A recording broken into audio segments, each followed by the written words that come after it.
that one topic with this nominee. What do you think? Well, it's not about a team and it's not about topics. You know, it's pretty rich for President Trump to stand up there and say the Democrats are the party of crime when everyone around him has been accused of felonies, when half his cabinet has resigned over corruption investigations, when the first two people who endorsed him have been indicted. It's a little much to see him stand up there and say, you know, the other side's really crooked here.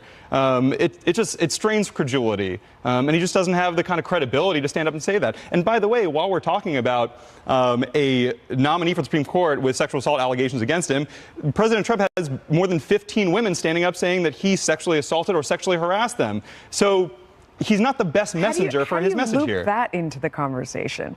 I mean, that's what's contributing to this tone of everything that's going on right now. This is why people are being moved to violence. I mean, you sit there and you take these unfounded allegations against Brett Kavanaugh, you spin back in the president into it. I mean, do you want to talk about Bill and Hillary Clinton? Do we want to take everything out and put it all on the table, or do we want to try and move forward as a country? I don't think that these are difficult circles to square. You've got the President of the United States who has a history now not only of being accused of sexual assault and sexual harassment, but also of defending other men who are accused of similar things, whether it's Rob Porter, whether it's Roy Moore, and whether now it's Brett Kavanaugh. And it is just not, it is not credible then for him to stand up and say, you got to trust me, this guy's a good guy. To President Trump's point, because he was saying that the Democrat Party is the party of crime. If you support lawlessness at the border and you don't want to enforce our laws, then you are endorsing criminal activities taking place. So yes, he is truthful in that statement. And regarding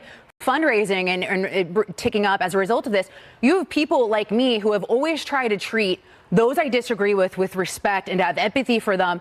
And it is really hard these past couple weeks. I have never in my entire 10 years working in politics been so disgusted with the political process and the weaponization of these baseless allegations with the man, because this isn't about politics. This isn't about a job interview. This is about someone's life. He has two little girls at home who are hearing this, who he's had to have conversations with, and a wife. There is a family that is affected. There are Democrats two families that are affected here, and there are families across the country who are affected. Not even bothered during the hearing with Christine Ford to even ask basic questions about the numerous inconsistencies. Republicans didn't ask any questions at all of Christine Ford. They stepped back and didn't even touch it. Yes, they hired a 25-year career and then prosecutor cleared her out of the room as soon as they were done with her. So someone who is actually better equipped to ask these questions than any senator sitting up there. From the beginning, they have had no interest in actually getting to the bottom of this. They had to have Jeff Flake ask for an FBI investigation. Baseless allegations Democrats want to get to the bottom of these investigations. You've had no interest in getting to the bottom of anything. Let me step in here just for a second, because you guys are going back and forth, and I want to talk to the person in the middle there.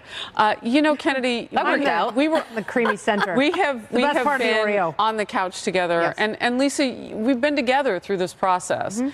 And when the allegations from the third accuser, Julie Swetnick, broke, you said, you know, this is such an important moment. Let's take a moment. Let's take a pause. Let's consider everything that's here.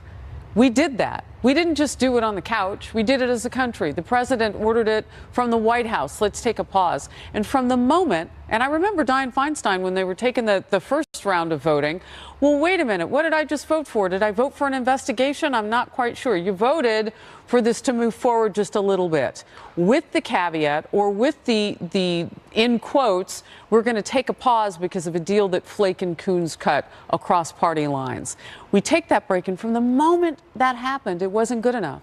So I'm wondering right now, Kennedy, what does it take to get Democrats like Jake to say, we've done what we're going to do and we're moving on as a country? You know what it's going to take, and this is a very painful reality.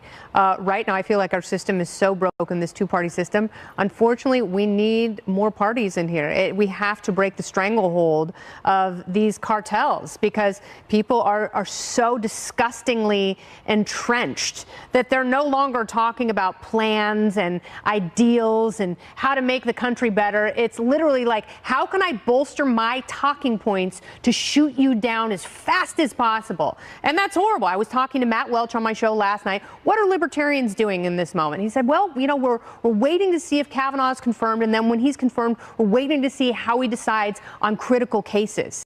And we're not talking about his judicial philosophy. We're not talking about how he interprets the Constitution or how best to move forward in this process. We're busy having this massive, overblown tantrum, and right now it's not a good look for Democrats. You can spin it however you want, but it really looks bad. And if you want to talk about Dr. Ford, she's been a victim in all of this, because this whole thing could have been done confidentially. If the Democrats have so much faith in the FBI, she could have taken those allegations right to the FBI at the beginning of this process and not drag her and her family and Brett Kavanaugh and his family through the mud. People have been trying to contact the FBI even over the last week while they were doing this investigation. Please, please don't even.